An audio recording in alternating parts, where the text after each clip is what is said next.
Hello and welcome to another planning appeal case study video. I'm John Peters, and here at Hill Planning and Developments we specialise in helping people overturn unfair planning refusals. This case in Blackpool is a clear example of how a well-prepared appeal can transform a no from the council into a successful planning permission. The local council refused an application in April for a rear extension and first floor addition. Their decision was based on three main points. Firstly, they argued that the extension would harm the character and appearance of the area by reducing space between houses and creating a terraced effect. Secondly, they claimed that the proposal would have an unacceptable impact on neighbours, particularly in relation to light and outlook. And finally, concerns were raised about protected species and the effect of the works might have on them, i.e. bats. Following a free, no obligation consultation with one of our specialist planning appeal assessment team, it was confirmed that the case would be challenged. We then produced a full written proposal so the client could make an informed decision, and once instructed we produced a tailored appeal strategy to address each refusal in detail.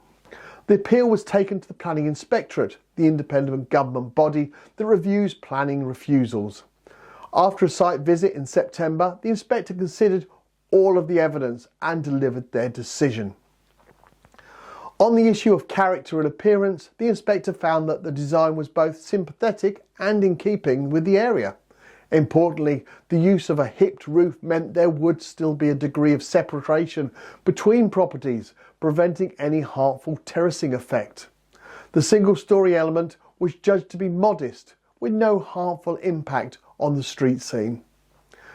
Turning to neighbour amenity, the inspector acknowledged that the first floor extension would be close to side windows of an adjacent property. However, those windows served non-habitable rooms and were obscured glass, meaning they did not provide main outlook or light to the living areas. As such, the proposal would not considered harmful to neighbours' living conditions.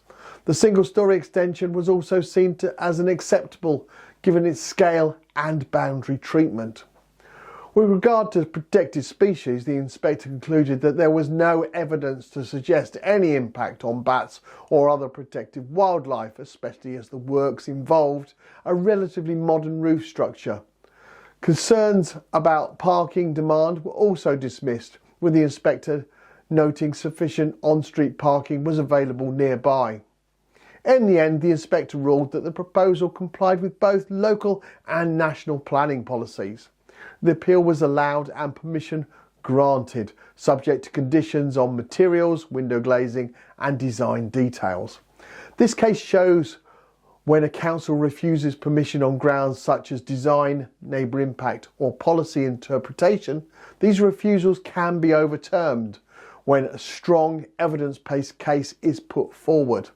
At Hill Planning, we are one of the UK's leading planning appeal specialists. We build bespoke appeals tailored to each refusal, carefully referencing local and national policies as well as planning precedent. If your planning application has been refused, don't give up. Start with a free, no obligation case assessment today by completing our inquiry form on our website www.planningappealsuk.com. Thank you for taking the time to watch this video, and I look forward to producing another case study video very soon. Bye for now.